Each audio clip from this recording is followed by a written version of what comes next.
Hello friends, property लेन then .com channel पे मैं भूपेंद्र सिवाग आपका वेलकम करता हूँ। सबसे पहले तो मैं आपको बहुत बहुत थैंक यू कहूँगा कि हमने जो सीरीज़ शुरू करी थी वीकली आपको अपडेट देंगे रियल इस्टेट के बारे में, उसका फर्स्ट एपिसोड आपने बहुत पसंद किया, बहुत अप्रिशिएट किया। उससे ही मोटिवेट होकर मैं अपना सेकंड एपिसोड आपके लिए लेके आया हूँ। इसमें भी आपको भर भर के इन्फॉर्मेशन मिलेगी, लेटेस्ट इन्फॉर्मेशन मिलेगी। जैसा कि आपने फर्स्ट वीडियो में देखा था, क्रिस्प और पूरी इन्फॉर्मेशन आपको दी जाएगी। तो इस वीडियो में भी आपको ऐसी इन्फॉर्मेशन मिलने वाली है। बिना किसी देरी के हम अपना वीडियो शुरू कर देते हैं।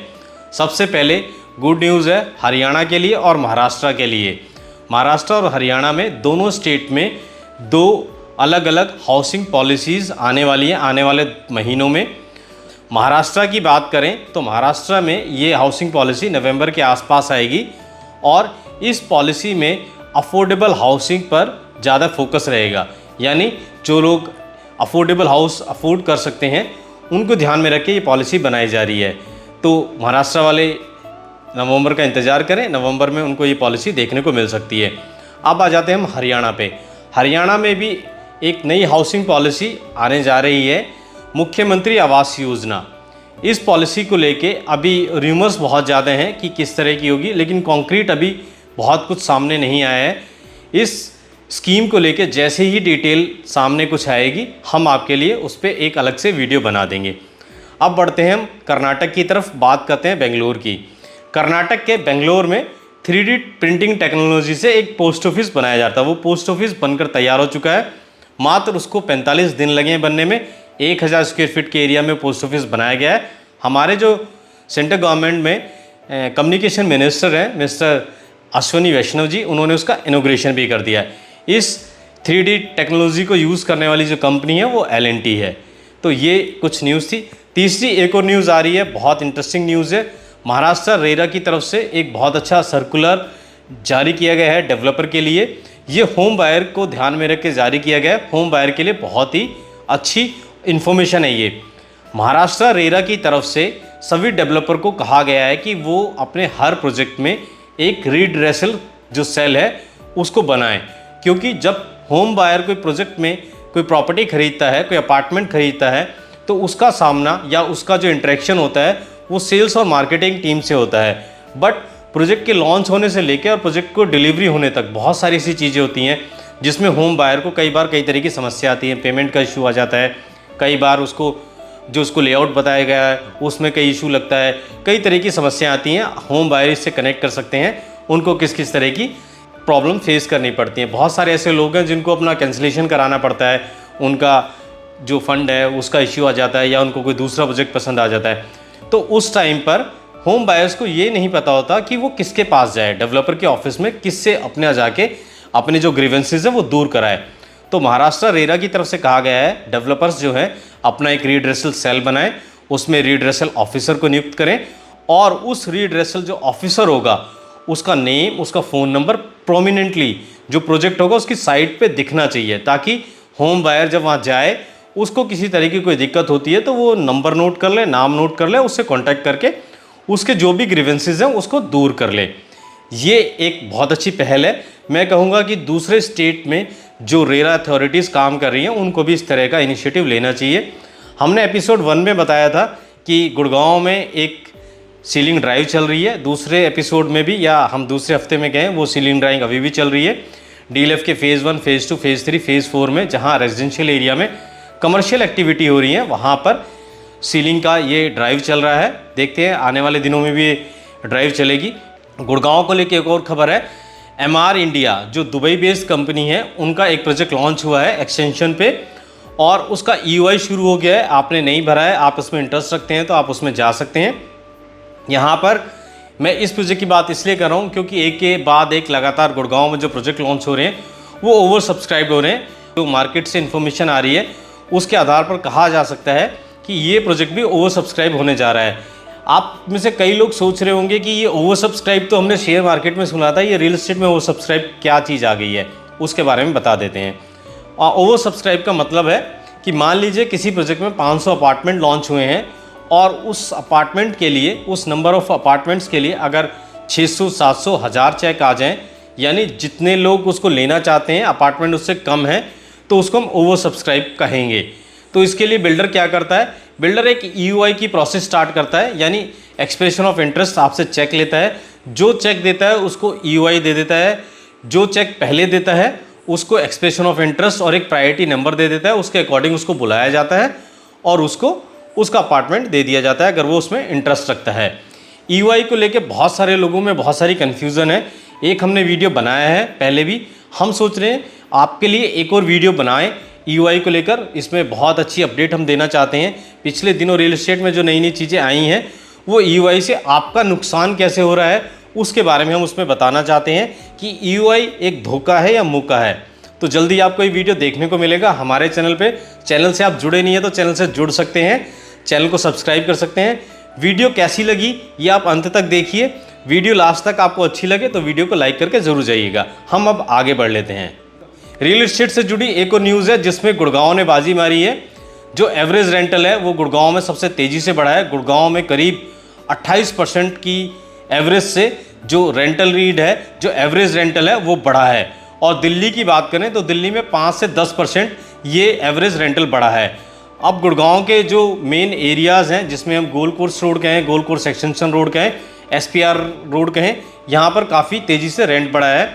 और दिल्ली में जो दिल्ली के पॉश एरिया है वहाँ पे 10% तक रेंटल बढ़ा है एवरेज रेंटल, और जो थोड़े कम पॉश एरिया है वहाँ पे 5% तक। अब जब रेंटल की बात हो रही है तो गुड़गांव के हम गोल्ड कोर्स रोड को एग्जांपल लेते हैं और आपको बताते हैं गुड़गांव के जो फेमस कुछ प्रोजेक्ट्स हैं जिसमें कैमिलियास की हम बात करेंगे, अरालियास की बात करेंगे और एक और प्रोजेक्ट की बात करेंगे। वहाँ आपको बताएंगे कि वहाँ पर जो रेंटल है वो कितना बड़ा है और वहाँ पर रेंटल जो है पर मंथ कितना है। आइए देख लेते हैं, स्क्रीन पे आपको दिख जाएगा। मैं तीनों प्रोजेक्ट का एक एक करके आपको बता देता हूँ। तो शुरुआत हम कर लेते हैं अरालियास से। अरालियास में जो मंथली रेंटल है वो 4.5 लाख से लेके 4.25 लाख रुपए तक है, और प्री कोविड एरिया में ये रेंटल 2.5 लाख से लेके 3.25 लाख था। अब हम आगे बढ़ते हैं। अब बात कर लेते हैं मैग्नोलियास की। मैग्नोलियास में जो एवरेज मंथली रेंटल है वो 4.25 लाख के आसपास है। ये हम अनफर्निश्ड अपार्टमेंट की बात कर रहे हैं। अगर हम फर्निश्ड अपार्टमेंट की बात करें मैग्नोलियास में तो यहाँ एवरेज मंथली रेंटल 5.5 लाख से 6.5 लाख है। यहाँ पर हर बार की तरह बाजी मारी है कैमिलियास ने। कैमिलियास की बात कर रहे हैं तो यहाँ पर जो एवरेज साइज़ अपार्टमेंट का 7,500 स्क्वायर फीट है। यहाँ पर जो मंथली रेंटल है वो सुन के थोड़ा आपको झटका लगेगा, शॉक लगेगा, बता देता हूँ। यहाँ पर जो मंथली रेंटल है वो 8 से 9 लाख रुपए है अनफर्निश्ड अपार्टमेंट का, और फर्निश्ड अपार्टमेंट का जो मंथली रेंटल है वो 11 से 12 लाख रुपए है।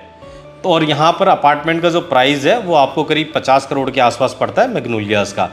आगे बढ़ते हैं। बहुत सारी न्यूज़ है, बहुत सारी अपडेट है, आप जुड़े रहें, पूरे वीडियो को देखें, आपको बहुत सारी इन्फॉर्मेशन मिलेगी। एक और न्यूज़ है रेरा से जुड़ी हुई है। सुप्रीम कोर्ट ने कई स्टेट हैं और यूनियन टेरिटरी है उनको नोटिस इशू किया है, उनके चीफ सेक्रेटरी को नोटिस इशू करके कहा है कि आपके यहाँ रेरा अथॉरिटी क्यों नहीं अभी तक एस्टेब्लिश करी गई हैं उसके बारे में जानकारी दें। ये स्टेट कौन कौन से हैं मैं आपको बता देता हूँ। इसमें आपका अरुणाचल प्रदेश है, सिक्किम है, मेघालय है, मिजोरम है, वेस्ट बंगाल है, और यूनियन टेरिटरी की बात करें तो जम्मू एंड कश्मीर है जहां रेरा अथॉरिटी अभी एस्टेब्लिश नहीं की गई है।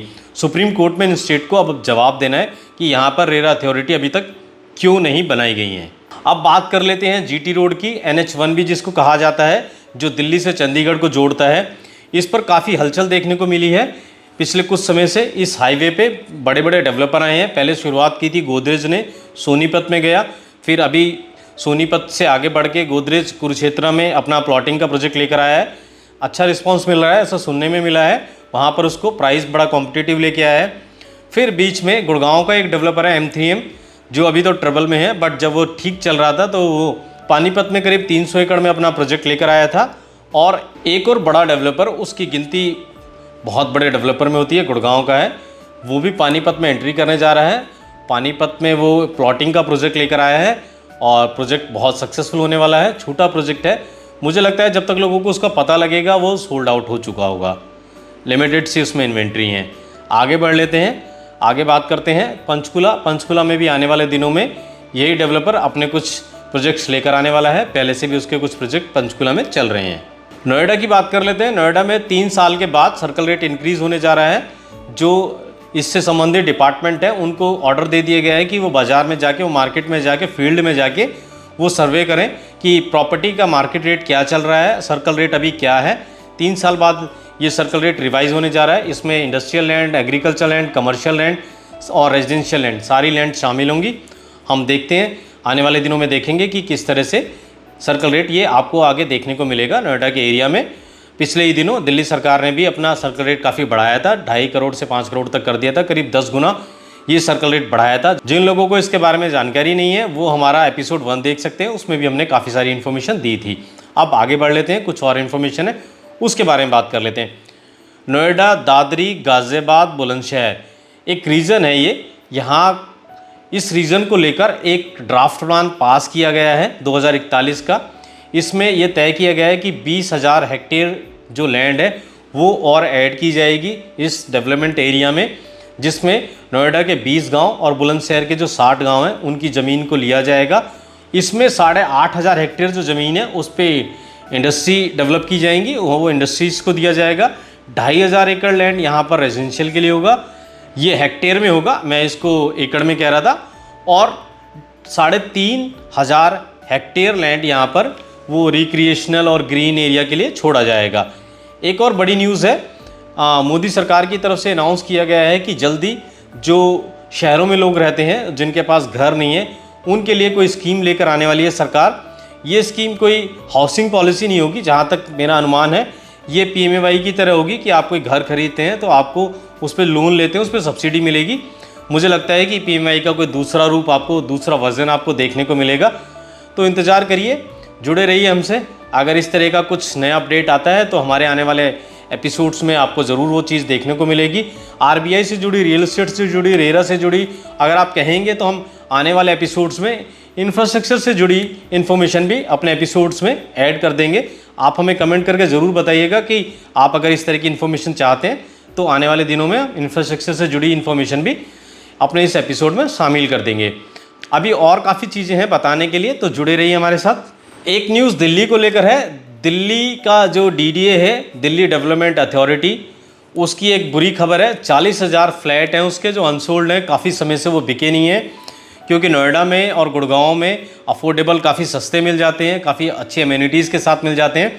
तो लोगों ने अब रुख करना शुरू कर दिया है नोएडा, गुड़गांव की तरफ। और कुछ पॉलिसी में भी इस तरह की शॉर्टकमिंग्स मैं कहूँगा है कि अगर किसी के पास पहले से प्लॉट है या घर है DDA का तो उसमें अप्लाई नहीं कर सकता दोबारा, इस वजह से भी। और कुछ लोकेशन ऐसी हैं जहाँ लोगों को पसंद नहीं आ रहे फ्लैट। DDA के करीब 40,000 फ्लैट अनसोल्ड हैं। DDA इसको लेकर बड़ा परेशान है। अब उसने परेशानी का हल ढूंढने की कोशिश करी है। DDA ने एक प्राइवेट फर्म है, कंसल्टेंसी फर्म है रियल एस्टेट की, उसको हायर किया है। उससे कहा है कि इसका सोल्यूशन दे कुछ निकाल के कि कैसे उसकी ये जो इन्वेंट्री है वो बिक सकती है। तो आने वाले दिनों में देखते हैं हम कि वो प्राइवेट फर्म है आपको दिख जाएगी उस इन्वेंट्री को सोल्ड करते हुए, उस इन्वेंट्री को बेचते हुए DDA की जो अनसोल्ड है। तो आने वाले दिनों में आपको इन्फॉर्मेशन न्यूज़पेपर में और वीडियोज़ के रूप में कहीं कहीं देखने को मिल सकती है। तो फेस्टिव सीजन शुरू होने वाला है। आने वाले दिनों में आप देखेंगे NCR की मार्केट में, नोएडा, गुड़गांव जैसे शहरों में आपको नए नए प्रोजेक्ट्स देखने को मिलेंगे। नए नए प्रोजेक्ट लॉन्च करेंगे डेवलपर, फेस्टिव सीजन का पूरा फ़ायदा उठाएंगे। आप उन नए प्रोजेक्ट्स के बारे में जानना चाहते हैं तो आप इस चैनल से जुड़े रह सकते हैं, आपको लेटेस्ट इन्फॉर्मेशन ज़रूर मिलेगी। ये एपिसोड आपको कैसा लगा, अपना फीडबैक ज़रूर दीजिएगा। अगले एपिसोड में और ज़्यादा इन्फॉर्मेशन लाने की कोशिश करेंगे और ज़्यादा सुधार करने की कोशिश करेंगे। फीडबैक में ज़रूर बताइएगा और किस तरह की इन्फॉर्मेशन इसमें शामिल कर सकते हैं। इस वीडियो को हम यहीं ख़त्म करते हैं। हम फिर मिलेंगे आपसे एक नई वीडियो में, नए टॉपिक के साथ। तब तक के लिए दोस्तों, गुड बाय।